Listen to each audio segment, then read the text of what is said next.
भीष्म पितामह ने क्यों कहा पति पत्नी को एक साथ भोजन नहीं करना चाहिए। अक्सर आपने लोगों को कहते सुना होगा कि पति पत्नी को एक थाली में भोजन नहीं करना चाहिए, लेकिन ऐसा क्यों कहा जाता है, इसके बारे में अक्सर लोग नहीं जानते। महाभारत काल में युद्ध के दौरान जब भीष्म पितामह छलनी होकर बाणों की शैया पर लेटे थे, तब पांचों पांडव पितामह के पास पहुँचे। उस समय भीष्म पितामह ने पांडवों को कई ज्ञानपूर्ण बातें कही। इस दौरान उन्होंने भोजन से जुड़े तमाम नियमों को कहते हुए ये स्पष्ट किया कि किस परिस्थिति में भोजन करना शुभ है और कब अशुभ। इसके अलावा पत्नी के साथ एक ही थाली में भोजन करना क्यों सही नहीं है, इस बात का जवाब भी भीष्म पितामह के दिए ज्ञान में समाहित है। ये सत्य है कि साथ में भोजन करने से प्रेम बढ़ता है।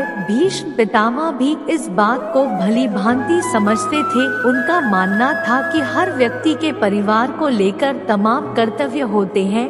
अगर उन कर्तव्यों का ईमानदारी से निर्वहन करना है और परिवार को जोड़कर रखना है, तो पत्नी के साथ एक थाली में भोजन न करें। पत्नी के साथ एक थाली में भोजन करने से पति के लिए परिवार के अन्य रिश्तों की तुलना में पत्नी प्रेम ही सर्वोपरि हो जाता है। ऐसे में व्यक्ति की मति भ्रष्ट होती है और वो सही गलत का फर्क भी नहीं कर पाता। ऐसे भोजन को मद्युक माना गया है।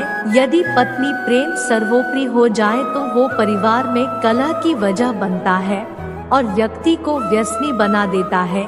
इसलिए पत्नी के साथ एक ही थाली में भोजन नहीं करना चाहिए। भीष्म पितामह का कहना था कि सभी भाइयों को और परिवार के अन्य सदस्यों को साथ बैठकर भोजन जरूर करना चाहिए। इससे परिवार में प्रेम बढ़ता है, एक दूसरे के प्रति त्याग और समर्पण की भावना पैदा होती है, परिवार की तरक्की होती है और परिवार में सभी सदस्यों का स्वास्थ्य भी बेहतर होता है। भीष्म पितामह का कहना था कि अगर कोई आपकी परोसी हुई थाली को लांघ जाए तो उस भोजन को कीचड़ के समान दूषित माना जाता है, इसे जानवर को खिला देना चाहिए। वहीं परोसी हुई थाली को यदि किसी के पैर की ठोकर लग जाए तो ऐसे भोजन का भी हाथ जोड़कर त्याग कर देना चाहिए। ऐसा भोजन दरिद्रता लेकर आता है।